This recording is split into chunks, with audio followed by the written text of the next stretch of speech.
All right. Let's do it. Let's do it. Oh, James, are you Christmas crazy? I'm Christmas crazy right now. I did buy a poinsettia. Is it a poinsettia or poinsettia? Well, did you buy more than one? I think that tells you if you got poinsettia. Sentai. Yeah, no, I got two of them. So, whatever that is. Poinsettia. Yeah. Did you go to Home Depot Black Friday and get them for 99 cents? There were 99 cents at Home Depot Yeah. Black Friday. Are you serious? I Wow. was going to buy some, but I didn't go out on Black Friday. That's a crazy deal. No, I got a really big one from Costco for $14. It was a really good deal. And then I already had a smaller one Oh. from. I don't remember where I got it. I think 2 poinsettia makes you Christmas crazy. Yeah, that's enough Christmas.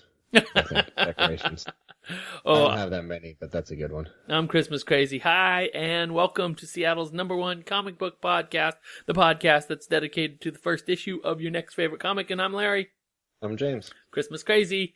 And this week we are coming up on episode 85. 500. 500. Episode 8500. Yeah, we've been doing it a long time. Yeah, we are old. This is our 500th Christmas. Yes. Episode 85, and we are doing a Christmas Carol.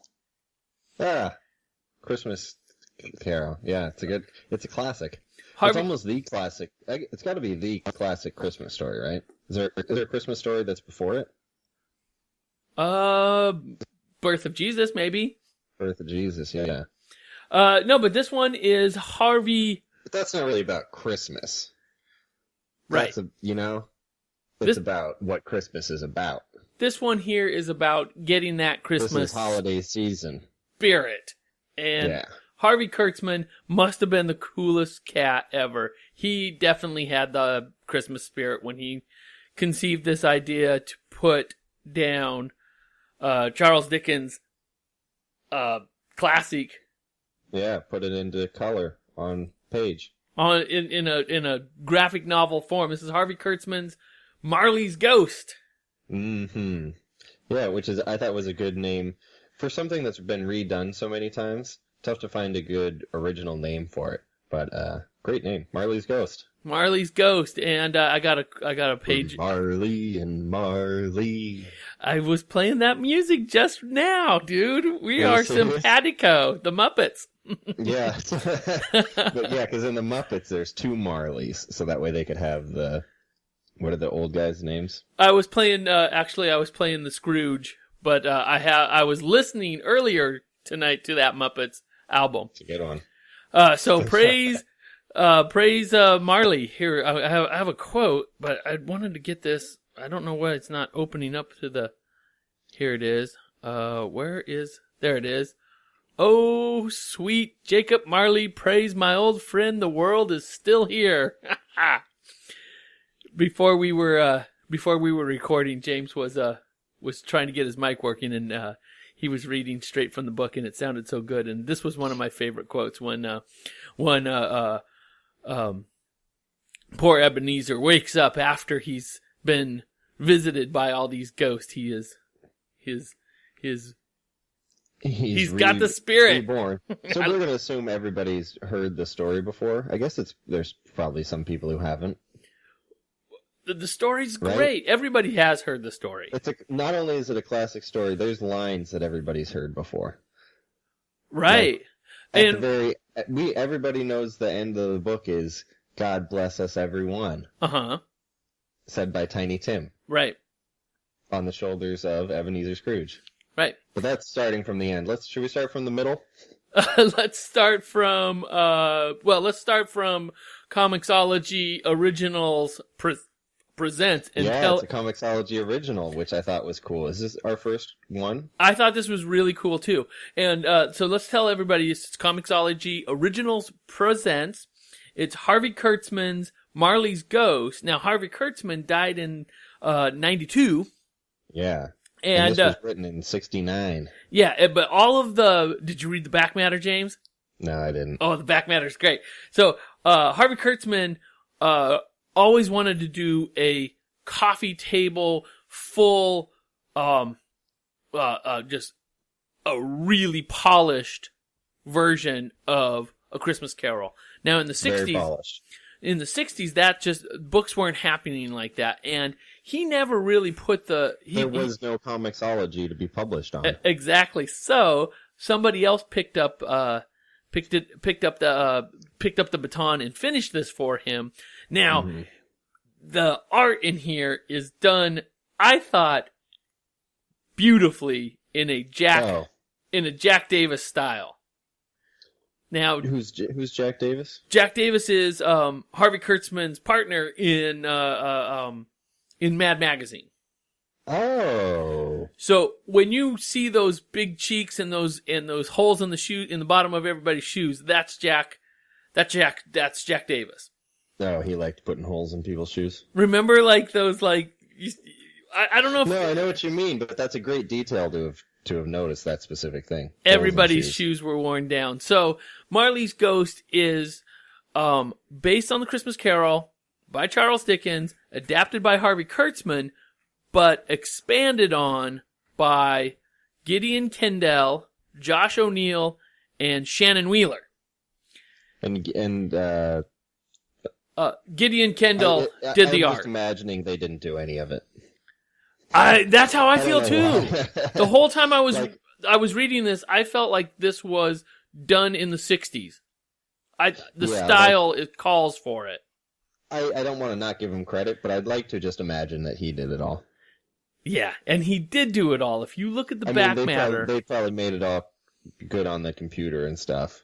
Yeah, so he had this dialed in, all of the sequentials, all of the scenery, all of the camera angles. He did all of that. And the words, all the words are lifted right out of the book. Yeah, that's one of my favorite parts.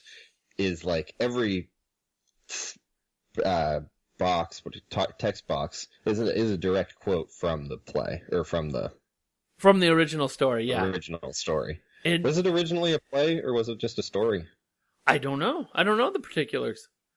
For some reason, I wanted to say it started as a play. I'm trying to remember all of the different incarnations that I've seen. I remember the Family Ties version. Yeah. But not the most. I remember George C. Scott's version the most. That's the one that stayed with me. My dad played Ebenezer Scrooge in his high school's rendition. Right on. So I wasn't alive for that. Anyway. So everybody does know this story.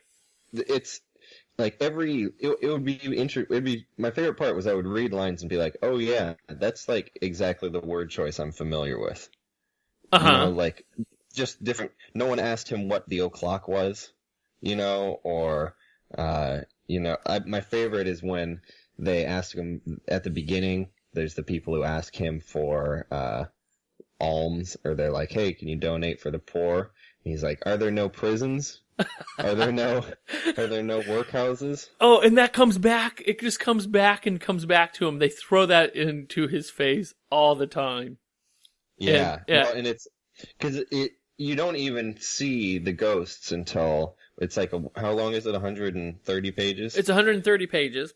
I don't think you see the ghosts until 30 pages in. So they have to have they have a really good set. I mean, obviously Dickens is pretty good at pacing, but he stayed very true to the pacing of this is probably the closest thing we've read is the Moby Dick readaptation, and this is very similar to how true it stays to the original. That's funny that you should say that. It's really neat that you should say that because in the back matter, Harvey Kurtzman for Marvel did a Moby Dick telling that he was serious? That he was never happy with because it was so sterile and it talked down to young people.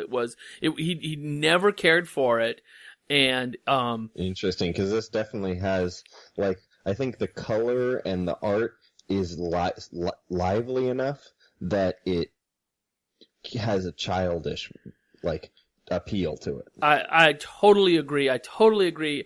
I don't know if we'll ever see this in physical form because it is through Comixology, but it definitely should be. It should be. Yeah. It should just be on your shelf. It's such a neat looking book. The art is fantastic.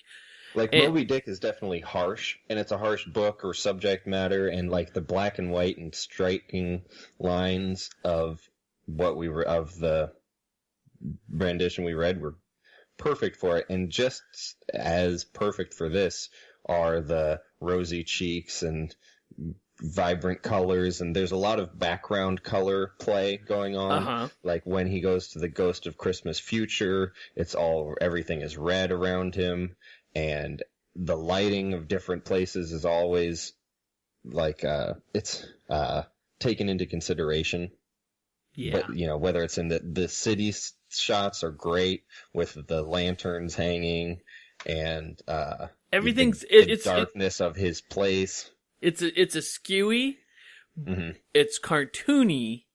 You can almost see the animation coming to life.